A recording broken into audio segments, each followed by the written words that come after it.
Rebonjour, nous allons aborder la seconde séquence concernant la présentation de Minitab dans sa version 17.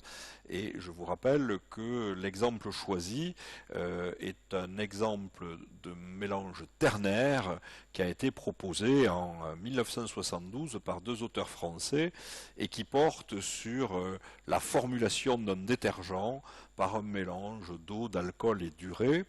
Et donc on va rappeler naturellement le contexte de l'étude, on va rappeler les étapes de l'analyse. La seconde séquence est consacrée à l'analyse des résultats autour de quelques branches telles que l'analyse mathématique qui va nous amener à estimer les coefficients et les résidus, l'analyse statistique qui va nous permettre de porter un jugement sur la qualité descriptive et prédictive des modèles, l'analyse graphique qui, comme vous le voyez à l'écran, nous renverra par exemple des courbes d'isoréponse que l'on interprétera avant d'aborder la partie optimisation. Et donc dans la partie analyse d'un plan de mélange, on insistera longuement sur le paramétrage de l'analyse en essayant de détailler et de décrire toutes les options et les boîtes de dialogue que l'on va rencontrer lors de cette analyse. Alors, rappelons rapidement quel est le contexte. En 1972, on voit déjà à l'écran que le papier triangulaire permettait, après des expérimentations, de dessiner à la main au critérium les courbes d'isoréponse de façon à sélectionner une zone du domaine qui était favorable par rapport à un niveau d'exigence souhaité. C'est ce que vous voyez ici à l'écran. Donc, cette publication proposée par des auteurs français a conduit à explorer un simplex de hauteur très petite, la hauteur fait 6%, et de mesurer à l'intérieur de ce domaine expérimental deux types de réponses en faisant varier les trois constituants de l'eau, de l'alcool et de l'urée dans une plage qui va de 0 à 6%. Donc vous retrouvez là les 15 mélanges dans un simplex de hauteur unitaire, 15 mélanges proposés par la stratégie d'Henri Scheffé en 1958 qui consiste à découper uniformément le domaine expérimental en découpant chacune des hauteurs du triangle en 4 parties égales et la conséquence de ce maillage génère les 15 mélanges que je rappelle à l'écran, sachant que ces derniers seront ramenés à un simplex de hauteur égale à 6%, comme vous le voyez ici. Donc voilà quel était un peu le but de la première séquence, comment construire la matrice d'expérience. Et maintenant, bien passons à l'analyse des résultats. Donc on dispose de deux réponses que vous voyez à l'écran. Une s'exprimera en centipoise, l'autre s'exprimera en degrés Celsius. Pour la viscosité, on remarque une grande plage de variation dont on avait expliqué lors de la présentation de l'étude de cas qu'il pouvait être pertinent de transformer cette réponse ou d'exclure le mélange pour lequel la valeur de la viscosité est très élevée par rapport aux autres. Alors on ne reviendra pas sur ce point dans l'utilisation de Minitab pour essayer de retrouver ou de coller à la présentation des auteurs en 1972, mais je vous invite à revoir l'étude de cas longuement détaillée à ce sujet. Alors l'analyse mathématique va consister à estimer les paramètres d'un modèle dont on a supposé qu'il allait nous permettre de trouver le meilleur compromis entre les deux réponses, le maillage étant là pour minimiser les incertitudes par interpolation. Et donc on va pouvoir choisir finalement des modèles polynomiaux mis sous forme canonique. Un modèle polynomial, c'est une somme de monômes, et on va pouvoir ajouter finalement autant de monômes que le permet le maillage. Comme nous disposons de 15 mélanges distincts, on va pouvoir quelque part formuler des modèles de degré supérieur à 1, de degré supérieur à 2, Mais après tout, peut-être qu'un modèle de degré 2 s'avère de qualité suffisante. Je vous rappelle ici la forme du la forme canonique du modèle polynomial de degré 3 et enfin la forme canonique du modèle polynomial de degré 4. Et vous pouvez remarquer que le nombre de coefficients est rigoureusement égal au nombre de mélanges que vous avez effectués, ce qui permettait de faire une analyse directe de la variation des réponses sans passer par l'intermédiaire dans l'analyse de régression de la méthode des moindres carrés comme critère d'ajustement. Alors justement, voilà quelle est l'utilisation de la méthode des moindres carrés. Partant de la matrice d'expérience que vous avez vue tout à l'heure, 15 mélanges pour étudier les 3 constituants qui forment le domaine, ce que l'on cherche à atteindre au travers de l'analyse mathématique, c'est d'une part le vecteur des coefficients et d'autre part le vecteur des résidus. Et vous verrez que cette distinction apparaît dans les boîtes de dialogue, puisqu'on va souvent associer au résidu une restitution graphique, alors qu'on va associer à l'estimation des coefficients une restitution sous forme d'un tableau.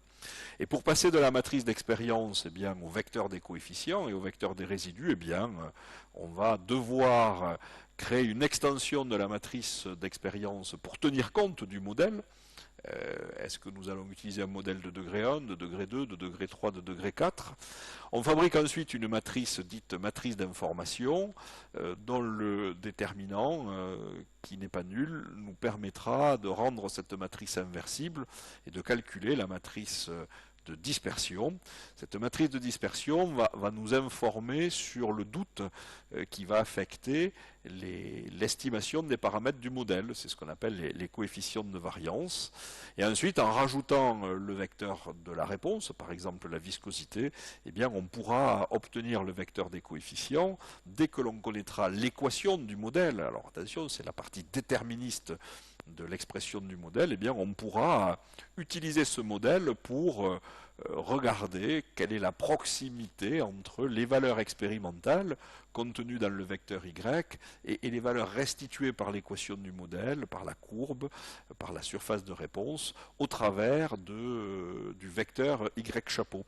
La différence entre ces deux vecteurs, c'est le manque d'adéquation du modèle que l'on caractérise par des résidus, en faisant des soustractions terme à terme.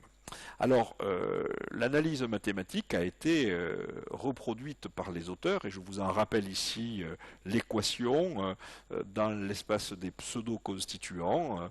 Les auteurs ont calculé les 15 coefficients de la forme canonique du modèle de degré 4. Donc voilà quel est un des résultats de l'analyse mathématique. Naturellement, pour chaque réponse, il faudra estimer les coefficients. Une fois que l'on dispose des coefficients, on a besoin de savoir quelle confiance on peut accorder à l'équation, et ceci se fait au travers d'outils statistiques de l'analyse de régression, tout débutant par la construction du tableau d'analyse de régression qui va synthétiser sous forme numérique les variations sous forme de somme de carrés, celles liées au modèle, c'est le vecteur y chapeau, la somme des carrés des écarts liés aux résidus, et la somme des carrés des écarts total, qui n'est autre que la somme des carrés des écarts des valeurs observées par rapport à leur moyenne arithmétique. Et ensuite, en relativisant ces sommes de carrés d'écart par des degrés de liberté, on finit par obtenir une statistique, f observé, f étant l'initiale de Fisher, qui est à l'origine de ce test, rigoureusement le test de Fisher-Snedecor, et on va associer une probabilité à l'hypothèse qui nous dit que en fait les variations que l'on voit ne sont dues qu'à des causes aléatoires et que finalement le modèle n'explique pas grand-chose. Et la probabilité associée à cette hypothèse serait ici, dans le cadre d'un modèle de degré 2, la forme canonique qui est repérée au bas de la figure, égale à 0,12%. Donc par voie de conséquence, on en déduit qu'il y a 99% de chances que les variations observées ne soient pas dues qu'à des causes aléatoires. Et donc on va se demander quelle est la qualité descriptive de ce modèle. C'est ce qui se fait au travers des coefficients R2, R2 ajustés. Et quelle est la qualité prédictive du modèle, surtout quand on veut faire de l'optimisation. C'est ce qui se fait au travers ici du coefficient Q2, qui sera appelé R2 prédictif dans les copies d'écran de Minitab. Donc voilà quel sera le résumé de la partie analyse statistique dans l'analyse de régression. Et enfin, une fois que l'on aura choisi le modèle, eh bien on pourra en restituer son équation sous forme de graphique, par exemple sous forme de courbe d'isoréponse, comme vous voyez à l'écran, toujours pour la réponse relative à la viscosité, mais également sous forme de traces. Alors vous pouvez remarquer que les auteurs avaient bien travaillé avec un critérium en 1972 et que les logiciels actuels vous permettent de retrouver bien aisément et de façon colorée, avec des gradations de couleurs agréables à regarder, la variation de la réponse. Alors, souvent on peut associer à la surface de réponse la trace de cette surface qui consiste à dessiner la variation de la réponse le long de différents axes, les axes étant des droites qui passent par un mélange de références qui n'est pas forcément au centre du domaine et qui rejoignent les sommets du domaine, c'est ce que vous voyez à l'écran. On vient mailler régulièrement les axes et on active l'équation du modèle sur chacun des points de maillage pour restituer la trace de la surface de réponse, toujours ici pour la réponse viscosité, dont on voit qu'elle varie beaucoup, elle varie de valeurs très proches de 0 à des valeurs dépassant 1600 centipoises, qui auraient dû inciter les auteurs à utiliser une transformation, mais nous allons traiter les données telles quelles. Et puis, dès lors que on a des représentations graphiques, d'une part à gauche pour la viscosité et d'autre part à droite pour la réponse qui traduit la stabilité du détergent, eh bien on va pouvoir isoler dans le domaine expérimental des zones d'après le modèle retenu par les auteurs pour lesquelles la viscosité respecte des contraintes entre 180 centipoises et 200 centipoises, et de même pour la deuxième réponse qui respecte une valeur de température inférieure à 5 degrés Celsius. Et la superposition de ces deux zones, la superposition des contours, va nous permettre de trouver un endroit du domaine où les deux réponses sont satisfaites. Tout ce qui est colorié ici en rouge sur un schéma de principe signale qu'aucune des deux réponses n'est satisfaite. Lorsque les zones sont coloriées en bleu, une des deux réponses est satisfaite, et vous voyez apparaître tout à fait en bas de l'écran la zone de compromis qui est souvent comparée à une aiguille dans une botte de foin. Quand on fait de l'optimisation, souvent la zone de compromis n'est pas très très grande. Voilà, donc c'est ce que nous allons mettre en œuvre maintenant après ces rappels à l'aide du logiciel Minitab. Alors la première partie, la première séquence avait montré comment construire la matrice d'expérience d'une part, comment représenter les mélanges au sein du domaine expérimental d'autre part, et nous allons maintenant, après avoir saisi dans le tableur en colonne la valeur des réponses, nous allons nous livrer à l'analyse de ce plan de mélange en insistant pas mal sur les paramétrages de cette analyse. Donc voilà la boîte de dialogue que l'on obtient lorsqu'on s'apprête à faire l'analyse des résultats. La première des choses à faire est de sélectionner là où les réponses que l'on souhaite analyser dans un premier temps. Ensuite, de définir quelle est la stratégie expérimentale qui avait été proposée par les auteurs. Est-ce qu'il y a des variables de procédé? Est-ce qu'on tient compte de la quantité de mélange, ou est-ce que nous sommes dans une stratégie qu'on appelle component proportion, stratégie dans laquelle on suppose que la variation de la réponse ne dépend que des variations des constituants qui ont été préalablement choisis et introduits dans la formule. C'est donc le choix qui a été fait avec le bouton radio que vous voyez activé à l'écran. Ensuite, bien, on va passer dans l'espace mathématique. Et dans l'espace mathématique, vous avez toujours intérêt, pour des problèmes numériques, à mener à bien les calculs, non pas à partir des proportions des constituants, mais à partir des proportions des pseudo-constituants. Tout ceci pour contourner des problèmes de conditionnement matriciel et de valeurs très petites. Donc je vous rappelle la relation de passage pour passer des constituants en pseudo-constituants, vous la voyez à l'écran, et naturellement ceci est relatif à l'espace mathématique. Lorsque vous allez repasser dans l'espace industriel, eh bien vous allez donner de l'information aux expérimentateurs, naturellement, dans l'espace des proportions, puisque c'est dans cet espace que l'on prépare industriellement les mélanges. Alors, c'est à partir de là que maintenant, les paramétrages de l'analyse vont prendre toute leur importance, et je vais un peu détailler en détail cette dernière partie de cette grande boîte de dialogue. Alors, la première des choses à faire consiste à choisir le modèle dont on souhaite estimer les paramètres à partir des résultats expérimentaux. Et en fait, ce modèle va être constitué comme une somme de monômes, c'est la définition d'un modèle polynomial, et donc on va donc créer un vivier de monômes à cette étape. Si vous choisissiez un modèle de degré 1 qui est appelé linéaire dans le cadre des boîtes de dialogue du logiciel Minitab, eh bien vous auriez 3 coefficients et 3 monômes, bêta 1 Z1 plus bêta 2 Z2 plus bêta 3 Z3.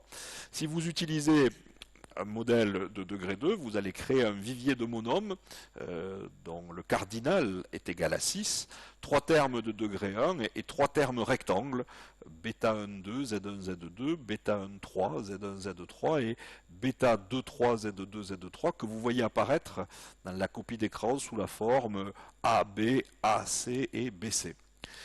Si vous choisissez de générer un vivier de monômes permettant d'atteindre un modèle de degré 3 sous forme canonique, eh bien vous voyez apparaître les monômes de degré 1 représentés à partir des lettres grand A, grand B, grand C, les termes rectangles AB, AC, BC, et vous voyez aussi apparaître les termes de degré 3, bêta 1, 2, 3, Z1, Z2, Z3, et ensuite il y a l'ensemble des termes rectangles génériques, gamma IJ, ZI, ZJ, que multiplie ZI moins ZJ. Et enfin, puisque nous pouvons le faire ici, on va choisir un modèle appelé modèle quartique, à juste titre d'ailleurs, dans Minitab, qui est la forme canonique du modèle polynomial de degré 4, où l'on voit apparaître 15 monômes potentiellement utiles dans cette modélisation. Donc en fait, ici, vous ne choisissez pas directement le modèle, vous choisissez une liste de monômes.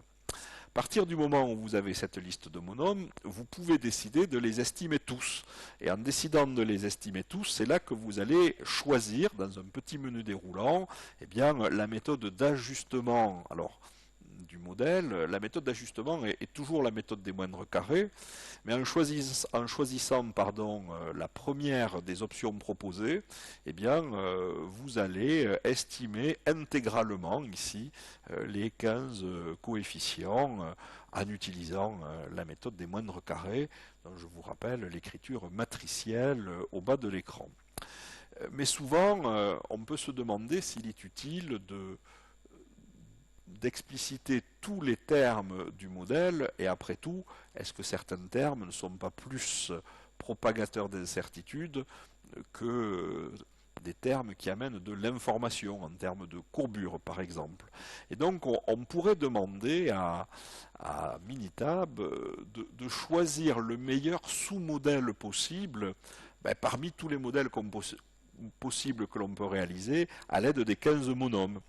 Alors pour ceci, on va imposer, et c'est propre au plan de mélange, on va imposer un modèle de degré 1 que vous voyez apparaître au-dessus du trait pointillé rouge, bêta 1 Z1 plus bêta 2 Z2 plus bêta 3z3, ces trois termes finalement permettent de définir un plan, et c'est par rapport à ce plan que l'on va créer des déviations, et ces déviations, on va pouvoir par exemple eh bien, aller chercher dans le vivier des monômes que vous voyez en dessous du trait rouge, eh bien, celui qu'il faut introduire en premier pour augmenter le plus la qualité descriptive du modèle, la qualité descriptive étant jugée à partir du coefficient R2 ajusté, mais on peut aussi regarder quel est le terme qui augmente le plus la valeur F observée, que l'on relie à la probabilité associée à l'hypothèse nulle de l'analyse de régression. Par exemple ici,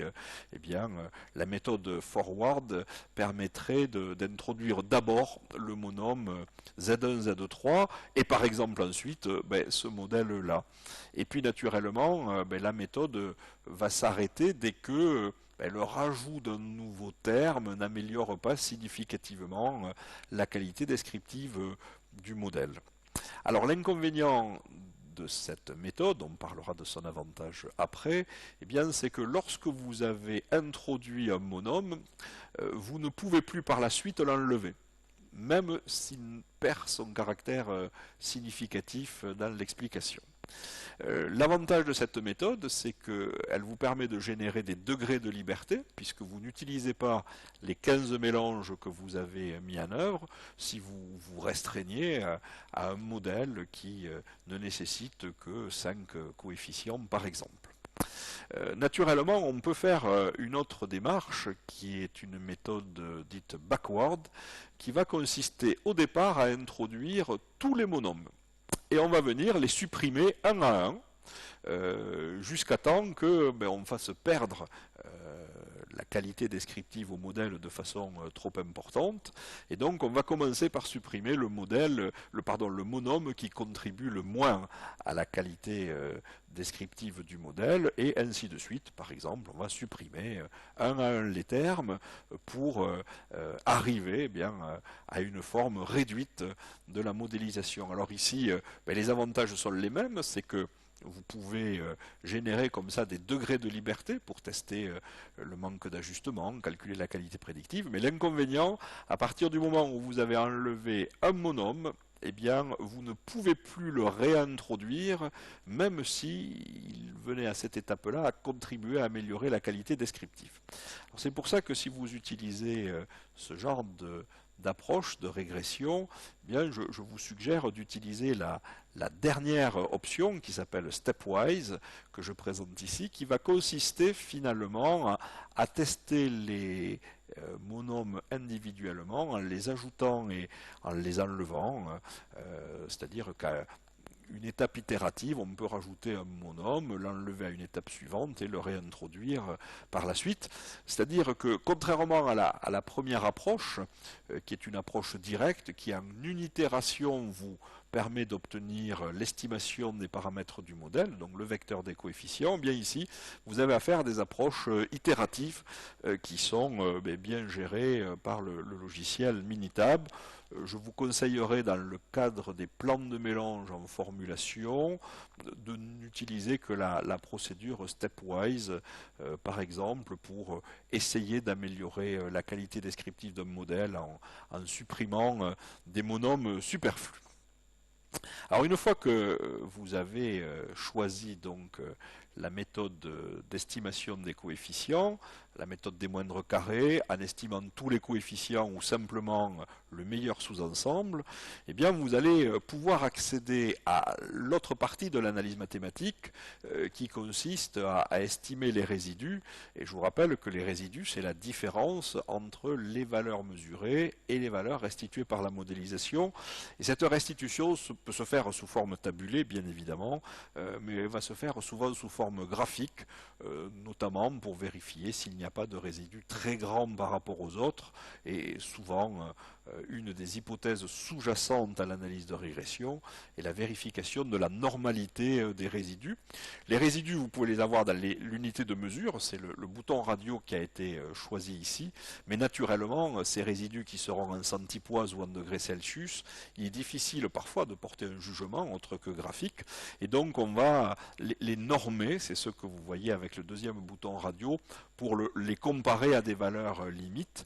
Et en les normant, on considère que des résidus qui, en valeur absolue, seraient plus grands que 2, bien, seraient jugés comme un peu trop grands par rapport aux hypothèses nécessaires de l'analyse de régression. Mais je ne reviens pas sur ce genre de considérations qui relèvent de cours spécifiques aux aspects statistiques de l'analyse de régression. Voilà tous les graphiques que vous pouvez représenter. Et puis enfin, vous allez consigner les résultats de cette analyse mathématico-statistique en précisant quels sont par exemple les points qui ont l'air d'être des outliers, c'est-à-dire des valeurs qui sont un peu aberrantes ou un peu trop éloignées du modèle. Et enfin, Minitab vous propose de stocker dans le tableur les résultats, alors sous forme de 3 familles. Y chapeau les résidus, par exemple, c'est les 2 premières cases à cocher que vous voyez à l'écran, les résidus standardisés et les résidus dits studentisés qui servent pour la qualité prédictive de la modélisation. Vous pouvez stocker dans le tableur les coefficients du modèle, vous pouvez stocker la matrice également, et enfin vous pouvez stocker des outils de diagnostic. Alors les leviers étant en particulier utiles en amont de la réalisation expérimentale, et c'est dommage qu'on n'y ait pas accès plus tôt, puisqu'ils permettent de voir dans un domaine anisotrope si un sommet n'est pas trop éloigné des autres mélanges que vous vous apprêtez à réaliser. Et donc ici vous avez surtout des diagnostics dont l'usage doit être modéré en plan de mélange en raison du faible nombre de mélanges que l'on réalise, mais c'est une boîte de dialogue qui est très générale aux outils d'analyse de régression. Alors, une fois que l'on a mis en œuvre l'analyse, on obtient ici encore un récapitulatif dans la feuille de session sous forme de texte, où on va voir apparaître, pour la forme canonique du modèle de degré 2, on va voir apparaître dans l'espace des pseudo-constituants la valeur des coefficients. Voilà, le terme bêta 1 a été estimé et il vaut 413, le terme bêta 2 a été estimé, il vaut 141, ainsi de suite. Vous voyez apparaître la probabilité que ces coefficients soient nuls, et vous voyez apparaître les facteurs d'inflation de variance qui ici n'ont pas à être particulièrement analysés, puisque nous sommes dans un domaine régulier, c'est un simplex, et nous avons utilisé un maillage uniforme. Cette dernière colonne est beaucoup plus intéressante lorsqu'on est en présence d'un polyèdre convexe.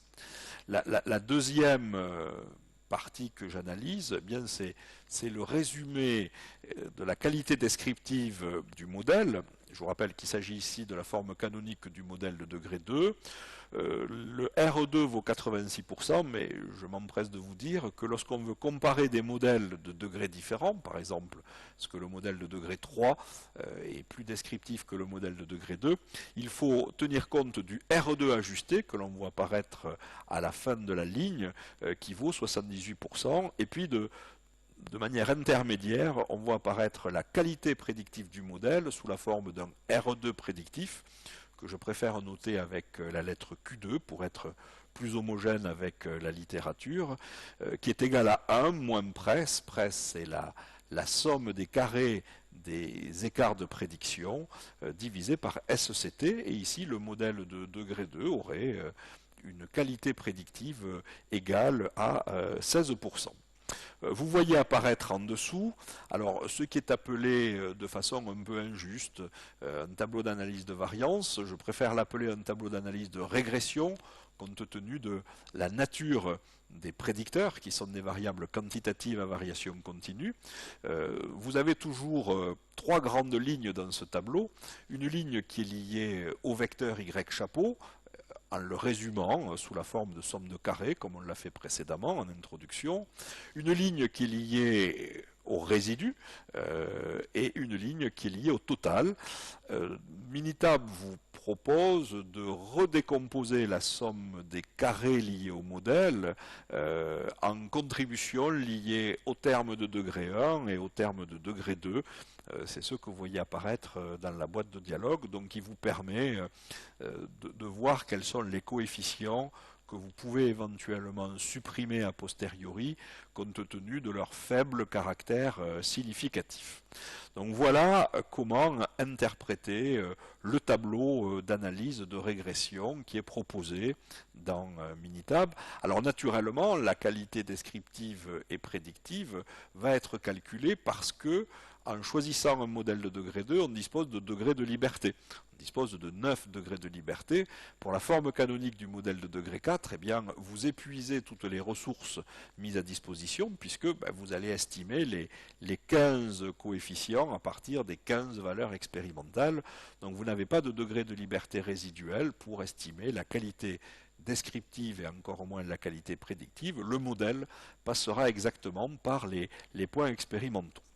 Donc, vous pouvez demander à Minitab de renvoyer dans le tableur, par exemple, la valeur Y chapeau pour la viscosité et les résidus, par exemple. Pour la première ligne, vous avez mesuré une viscosité de 362,5 centipoises et d'après le modèle de degré 2, vous avez une viscosité de 413,14 centipoises, ce qui induit un résidu de moins 50 centipoises. Et on peut se demander parmi ces résidus s'il n'y en a pas qui sont trop éloignés des autres.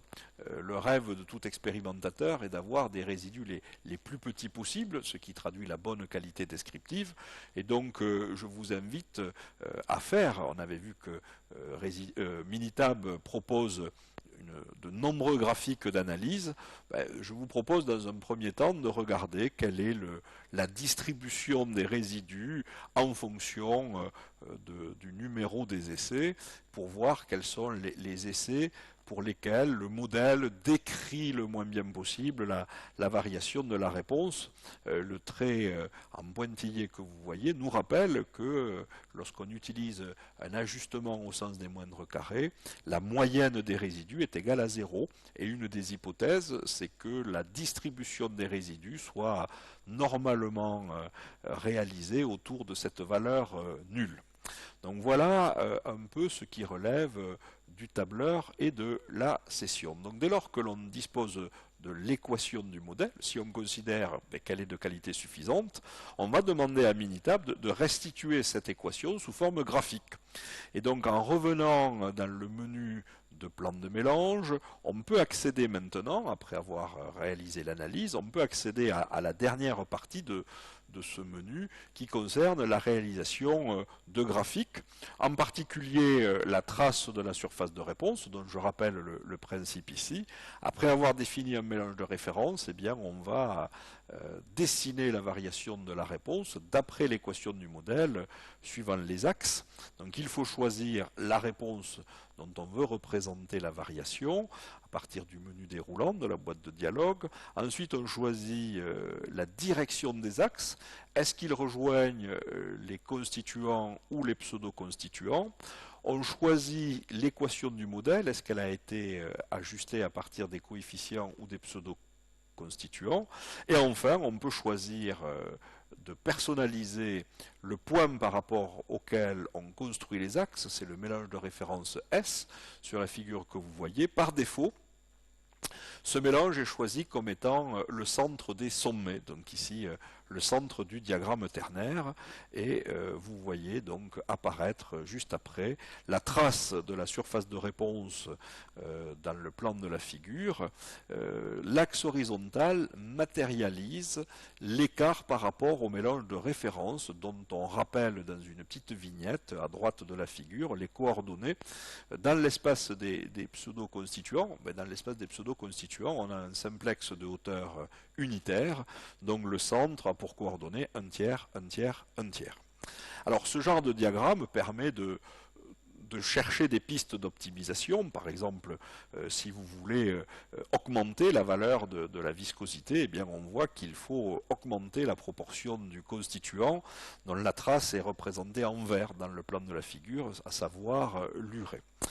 Alors, ceci étant fait, on va revenir sur la possibilité de représenter, puisqu'on est en présence de trois constituants, les courbes d'isoréponse, ou les surfaces de réponse, en allant encore une fois dans le menu de plan de mélange et dans la possibilité de restitution graphique, en lui demandant de dessiner les courbes d'isoréponse ou les surfaces de réponse, et on va paramétrer ce genre de représentation graphique. Alors avec des boîtes de dialogue qui sont très similaires, on va d'abord sélectionner la réponse lorsqu'il y en a plusieurs, on va ensuite affecter à chacun des sommets du diagramme ternaire qui sert de base à la représentation les constituants qui traduisent ce plan de représentation, et enfin on va pouvoir, mais on y reviendra par la suite, définir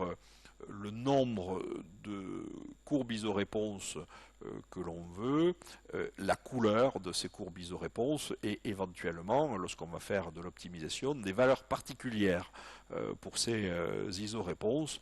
Donc ce sont ces options que je vous invite à découvrir dans la mise en œuvre du logiciel Minitab. Naturellement, on peut mettre en arrière-plan un quadrillage pour vous permettre de lire et choisir le pas de ce quadrillage dans le petit menu déroulant que vous voyez à l'écran. Donc voilà quelle serait la restitution des courbes d'isoviscosité, puisque c'est la réponse qui est restituée ici, lorsqu'on utilise un modèle de degré 2 dont on a vu sa qualité descriptive et sa qualité prédictive, et on voit bien ce que nous avons vu lors de l'analyse de la trace, c'est que si on veut augmenter la valeur de la viscosité, eh bien il faut se rapprocher du sommet constitué par les 6% d'urée dans la formule. Alors, ce genre de graphique va nous servir, naturellement, par superposition, à trouver un compromis acceptable entre les deux réponses du problème. Mais pour retrouver la représentation graphique des auteurs et pour découvrir le potentiel de restitution graphique de Minitab, je vais faire appel à nouveau à la forme canonique du modèle polynomial de degré 4, puisque c'est celle qu'avaient représenté les auteurs, et voyez que déjà j'ai pu modifier l'aspect des couleurs. Alors pour ça, vous avez un menu contextuel que vous activez directement depuis la zone de traçage, qui vous propose de représenter les courbes d'isoréponse entre deux couleurs, par exemple le bleu et le vert, qui vous propose également de représenter les courbes d'isoréponse avec des couleurs personnalisées. C'est ce qui va nous servir tout à l'heure, et ce que vous voyez à l'écran, eh bien, ce sont des courbes d'isoréponse matérialisées avec un spectre de couleurs similaire au spectre des couleurs de l'arc-en-ciel.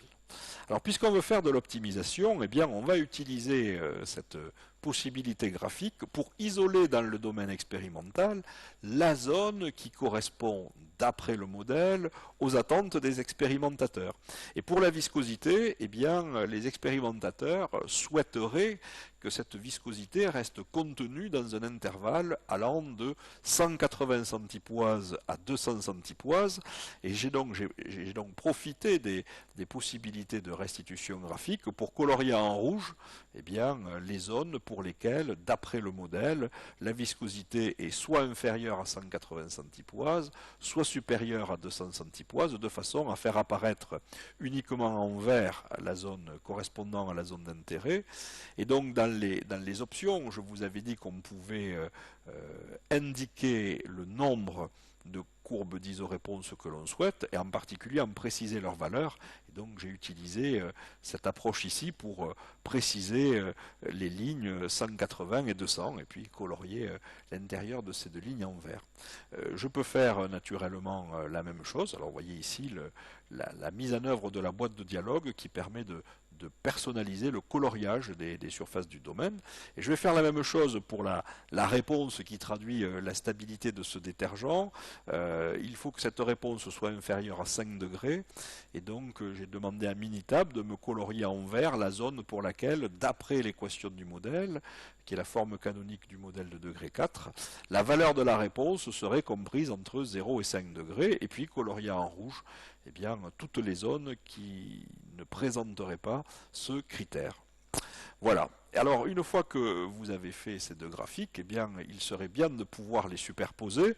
Et pour les superposer, vous avez naturellement une option qui a été prévue, qui est la troisième option de ce petit menu de restitution graphique qui va nous servir d'optimisation. Donc après avoir modélisé les deux réponses, eh bien on va les sélectionner et ensuite on va naturellement préciser quels sont les contours que l'on veut matérialiser dans le domaine, à savoir, je le rappelle, eh bien l'intervalle qui va de 180 centipoises à 200 centipoises pour la première des deux réponses, et l'intervalle qui va de 0 degrés Celsius à 5 degrés Celsius pour la deuxième réponse. Et puis, naturellement, Minitab vous renvoie, alors, colorier avec des limites bleues la zone correspondant à la zone de satisfaction d'après le modèle pour la première réponse et colorier en rouge avec des limites rouges la zone correspondant à la zone de satisfaction pour la deuxième réponse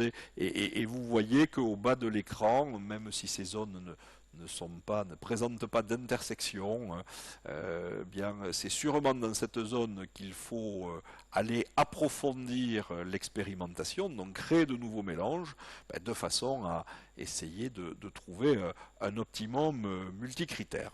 Alors c'est volontairement que je ne présente pas dans cette étude de cas l'utilisation des fonctions de désirabilité. Rassurez-vous, d'autres applications des logiciels vous seront proposées, mais c'était simplement pour vous montrer comment simplement on pouvait retrouver la démarche qui a été mise en œuvre par les auteurs en 1972 à l'aide d'un crayon à papier et d'un diagramme triangulaire, et puis sûrement quand même d'une machine à calculer pour calculer de façon simple, puisque des formules analytiques existent, les coefficients du modèle. Donc voilà la fin de cette deuxième séquence. J'espère qu'elle vous permettra de mieux prendre en main le logiciel Minitab dans le contexte des plans d'expérience dédiés aux problèmes de formulation. Et puis je vous donne naturellement rendez-vous dans la présentation d'autres applications des logiciels de plans d'expérience en vous disant à bientôt.